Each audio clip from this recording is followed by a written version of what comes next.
The mahogany walls of the Kingston family library had witnessed generations of power transfers, but none quite like this.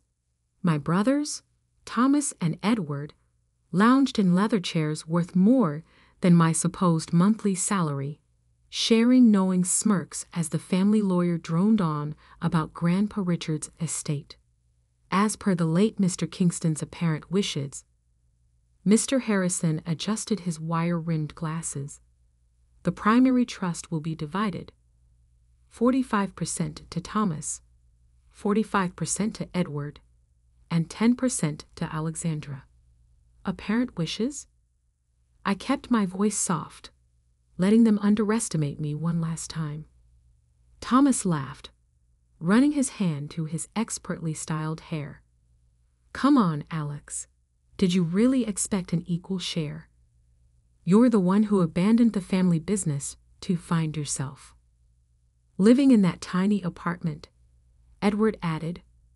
Working as what? A clerk? If they only knew that tiny apartment was the penthouse of a building I owned, or that my clerk position was a cover for my role as CEO of one of the largest private equity firms on the West Coast. Actually, I opened my leather portfolio, not designer. They'd expect that. I have some questions about the trust's recent activities. Mr. Harrison's carefully neutral expression flickered. The trust operations are quite complex, Miss Kingston. Perhaps we should focus on the distribution, like the $27 million transferred to Cayman Islands accounts last month. I kept my tone conversational, or the series of shell companies created under Grandpa's name. 3 months after he died, the temperature in the room seemed to drop 10 degrees. Those are confidential matters, Thomas snapped, his smirk fading. Nothing about this trust is confidential to its real controller. I pulled out the first document, Grandpa's original will, dated 1 week before his death. That's impossible. Mr. Harrison stood abruptly. The will was signed 3 days after he died. I raised an eyebrow. Interesting timing, considering I have security footage of you and my brothers entering his study that night, carrying some very interesting documents. Edward's face went pale. You're bluffing. Like you bluffed about Grandpa's mental state in his final months. I extracted another file. His medical records show he was perfectly competent when he made me executor of the Kingston Trust. 3 years ago. Thomas lunged for the papers, but I held up my phone. The documents are already with the SEC, along with evidence of every fraudulent transaction you've both been hiding. You can't. Thomas started. Can't what? Protect my inheritance? Fulfill Grandpa's real wishes. I stood, walking to the portrait of Richard Kingston that dominated the library wall. He knew what you were planning. Why do you think he changed the trust structure? What are you talking about? Edward's voice cracked. I pressed my thumb to the portrait's frame, a hidden biometric scanner Grandpa had installed. The painting swung forward, revealing a wall safe. Grandpa gave me this access code on my 25th birthday. I entered the combination. Said I was the only one who saw wealth as responsibility, not entitlement. Mr. Harrison moved toward the door, but I clicked a button on my phone. The security team won't let you leave, Mr. Harrison. Not until we discuss your role in falsifying legal documents. The safe opened with a soft click. Inside lay the truth they tried to bury. The real trust documents, videos of Grandpa explaining his decisions, and evidence of every scheme my brothers had run thinking no one was watching. Your share? I echoed Thomas's earlier mockery. Let's talk about shares. The Kingston Trust doesn't divide into percentages. It has one controller, chosen by Grandpa, based on character, not birth order. I placed a USB drive on the desk. This contains everything: the real will, proof of your embezzlement, recordings of your conspiracy with Mr. Harrison. I checked my watch. 3 minutes. Copies will reach the FBI, SEC, and family board members. You destroy your own brothers? Edward whispered. No, I picked up Grandpa's favorite fountain pen from the desk. You did that yourselves. I'm just executing Grandpa's last wishes to protect the Kingston legacy from those who would abuse it. My phone buzzed, an alert that the files had been delivered. Right on schedule. Now, I sat in Grandpa's old chair, feeling its familiar leather embrace. Let's discuss your futures. They're about to change dramatically. Through the library's surveillance cameras, I watched my brothers' faces as reality finally hit them. Their perfect world of privilege and power was about to shatter, and their little sister, the one they'd mocked and dismissed, held all the pieces. Grandpa always said true wealth shows character.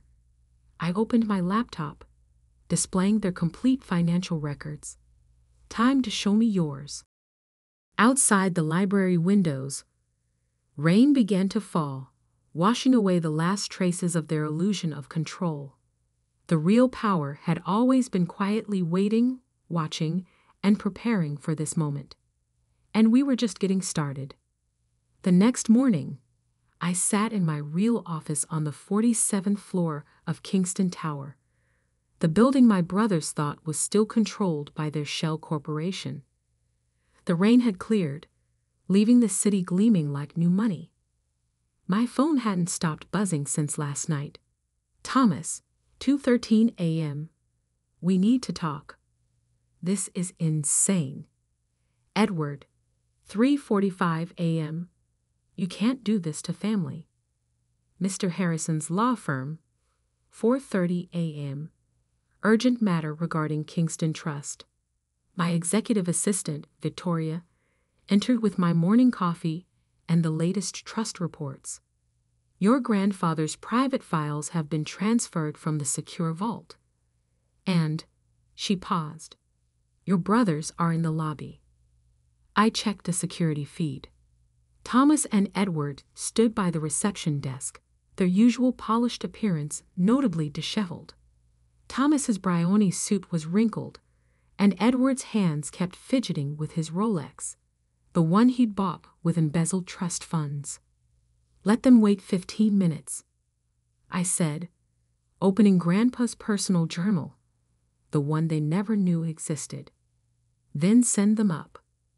The journal's pages contained everything: his observations of my brother's character flaws, his quiet mentoring of me, and most importantly, his master plan for the family legacy. 5 years earlier. Watch them, Grandpa had said, showing me the hidden cameras he'd installed throughout the family offices. See how they treat people when they think no one's looking. I'd seen it all. Thomas berating staff, Edward stealing from petty cash, both of them plotting to seize control once Grandpa was out of the way. But why show me? I'd asked. Because you're different. He'd smiled, touching the journal. You see people, not assets. That's why you'll protect this family's real wealth.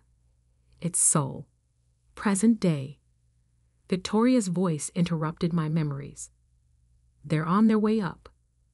I opened my laptop, pulling up the trust's complete records.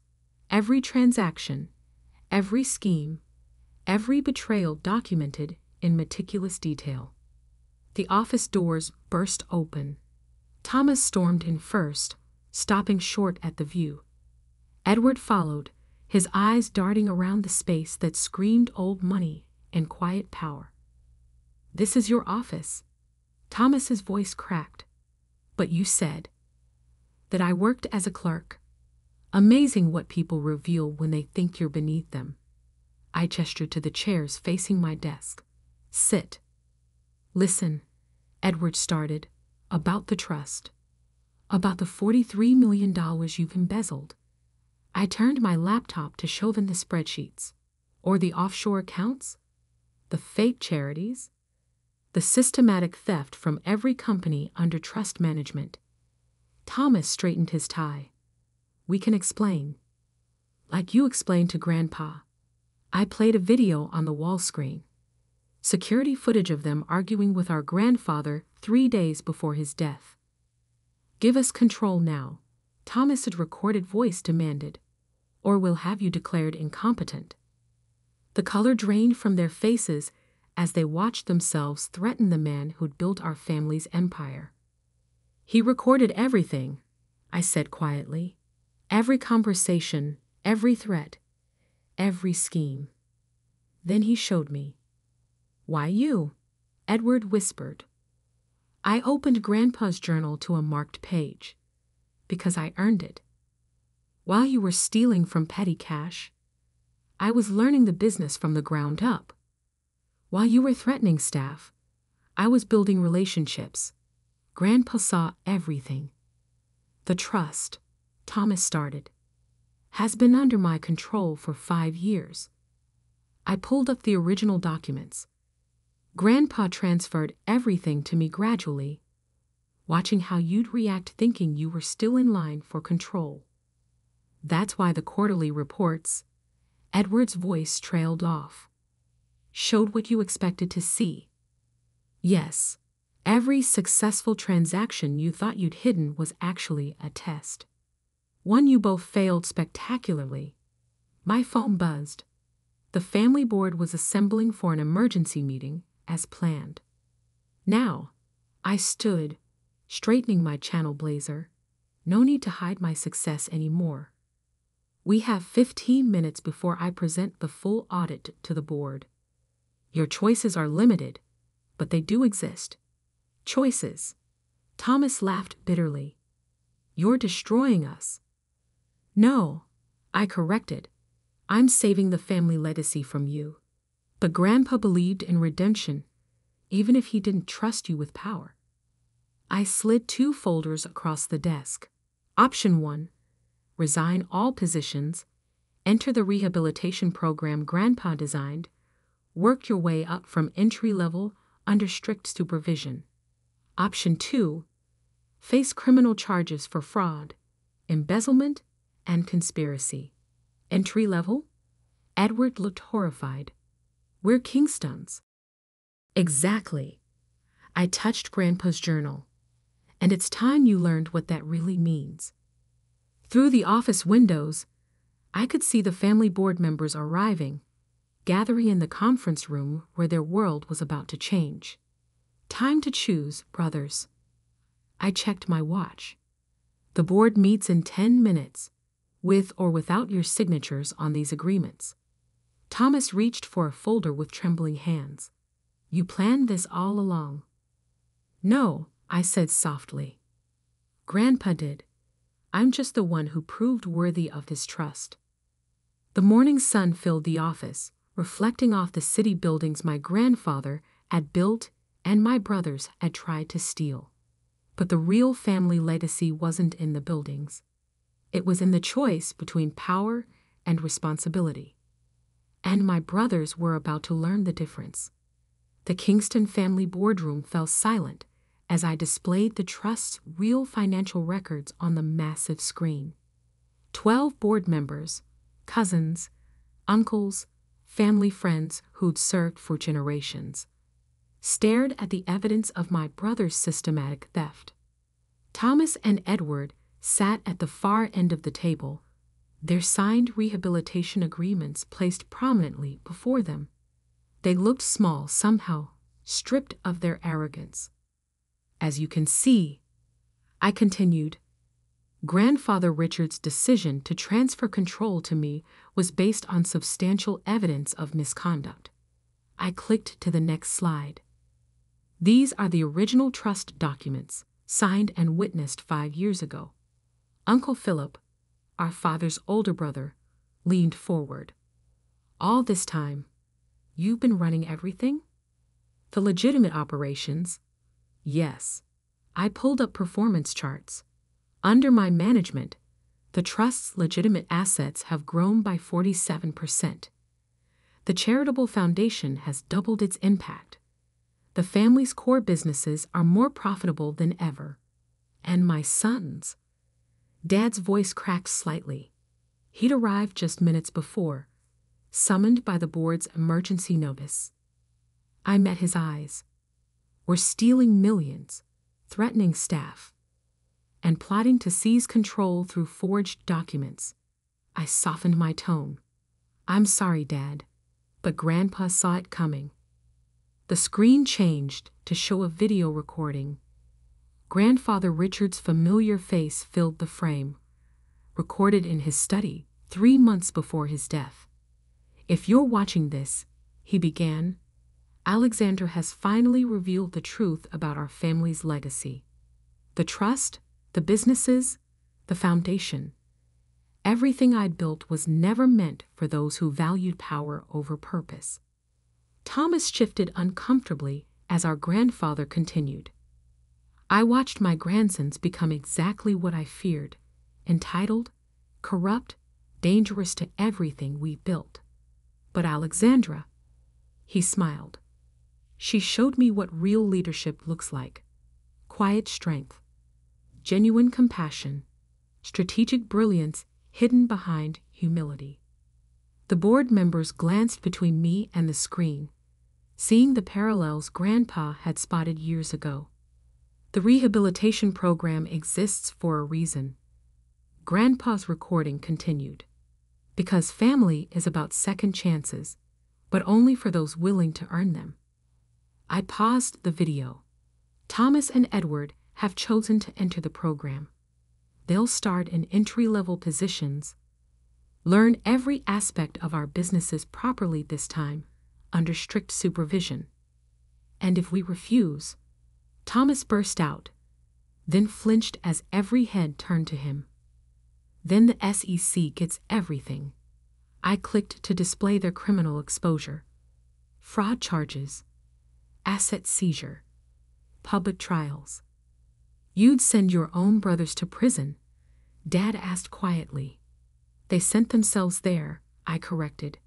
I'm offering a way back, like Grandpa wanted. Edward spoke for the first time, his voice hollow.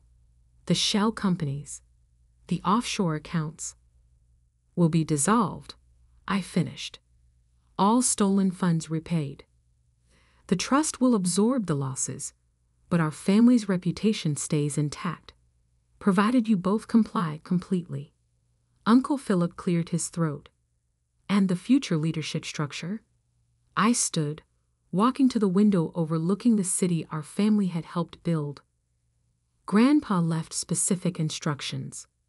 The trust remains under my control, but with new oversight provisions, a reformed board, ethical guidelines, transparent operations. And us? Thomas gestured to himself and Edward. You'll have a chance to earn back positions of responsibility. Real ones, based on merit, not manipulation. I turned back to the board. But first, you need to understand what being a Kingston really means. I played the final part of Grandpa's video. To those watching this, his image said, remember, true wealth isn't in what you own, but in how you use it. Alexandra understood that. Now she'll teach it to others, even those who tried to destroy her. The screen went dark.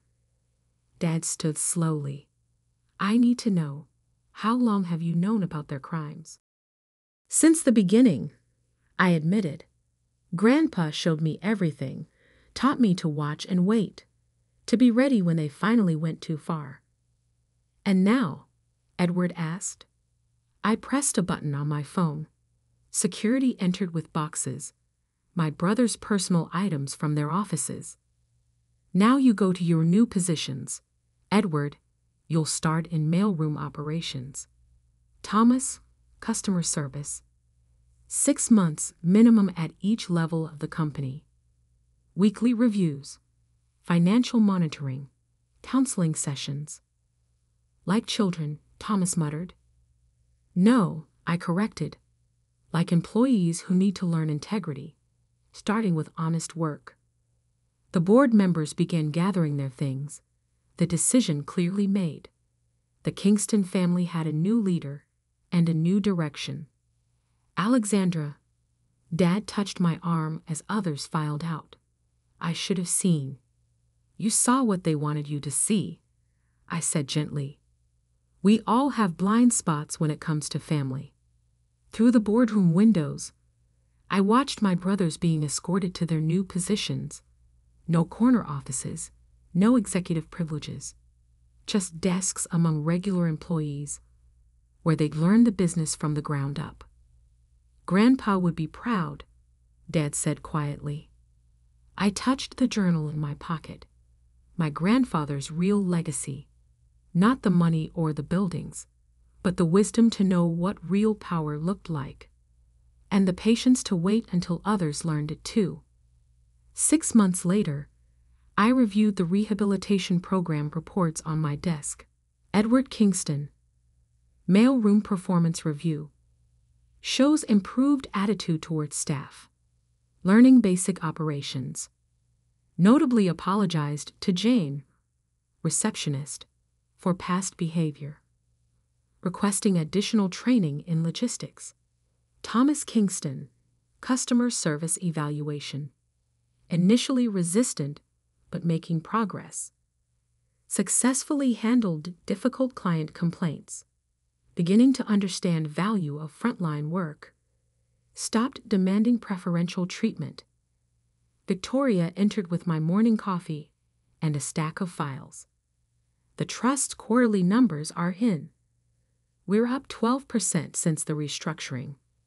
I nodded, opening my grandfather's journal to his last entry.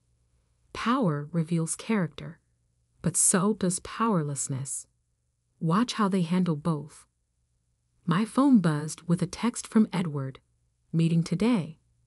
Found some inefficiencies in the mailroom system. Want to propose improvements. Progress. Small steps, but progress nonetheless. The security feed showed Thomas at his customer service desk, patiently handling a complaint. No sign of his former arrogance. 6 months of actual work had begun to reshape him. Your father's here, Victoria announced. With the foundation proposals. Dad entered, looking more relaxed than I'd seen him in years. The new youth financial literacy program is ready for review. He placed a folder on my desk. Edward helped organize the mailroom's contribution to the delivery system. Voluntarily. His idea, actually. Dad sat down. They're changing, Alex. Both of them. You and Grandpa. You were right. I pulled up the rehabilitation program's next phase on my laptop. They've earned level 2 access. Still restricted, still supervised. But progress, Dad finished. The office doors opened again. Thomas and Edward entered, both in standard business attire, no more custom suits. They looked different. Humbler. The quarterly reports. Thomas placed a file on my desk. I've highlighted some customer service insights that might help improve trust operations. Edward added his own report. And the mailroom efficiency proposal. It could save the foundation thousands in delivery costs. I studied them both. 6 months ago, they would have considered this work beneath them. Now they spoke about it with genuine interest. Sit, I gestured to the chairs. Let's discuss your progress. They sat, not lounging like entitled princes, but sitting straight, attentive, ready to learn. Grandpa left instructions for this moment too, I said, opening his journal, about second chances and real inheritance. We understand now, Edward said quietly, what he meant about earning it. Thomas nodded. The customers I talk to, the people we actually serve, I never saw them before. Not really. I turned my laptop to show them their new assignments. Phase 2 begins next week. Edward, you'll move to operations management. Junior level. Thomas, client relations. Still supervised, still restricted. Thank you, Thomas started. Don't thank me yet, I cut in. The real test is just beginning. Grandpa believed power should be earned through service. Now you'll have a small taste of it back. Let's see what you've learned. Dad watched from the window as his sons absorbed the news. His eyes met mine, filled with understanding. This was what Grandpa had wanted, not just punishment, but transformation. The foundation board meets next week, I continued. You'll both present your efficiency proposals. Show them what you've learned about real value. They left with their new assignments, walking differently than they had 6 months ago. No swagger, no entitlement, just purpose. Victoria brought in the latest security reports. We still monitored them closely, but the last 6 months showed no attempts to circumvent restrictions, no secret meetings, no hidden agendas. Your grandfather's rehabilitation program, Dad said thoughtfully. It's not just about the money, is it? No, I touched the journal. It's about understanding what wealth is for, what the Kingston name should mean. My phone buzzed with messages from both brothers. Thomas, thank you, not just for the chance, but for stopping us before we destroyed everything. Edward, the foundation work, it matters. I get that now. I smiled, remembering Grandpa's words. Real power isn't in controlling others. It's in helping them find their best selves. Outside my office window, the city sparkled in the morning sun. The Kingston Empire stood stronger than ever, not just in assets, but in purpose. My brothers were learning. The family legacy was secure. And Grandpa's real inheritance, the wisdom to lead with both strength and compassion, had found its home. Ready for the foundation meeting? Dad asked. I picked up Grandpa's journal and my files, ready to watch them earn their second chance. Because sometimes the greatest power isn't in destroying those who wronged you. It's in showing them a better way to be. That was Grandpa's final lesson, and now it was my legacy to share.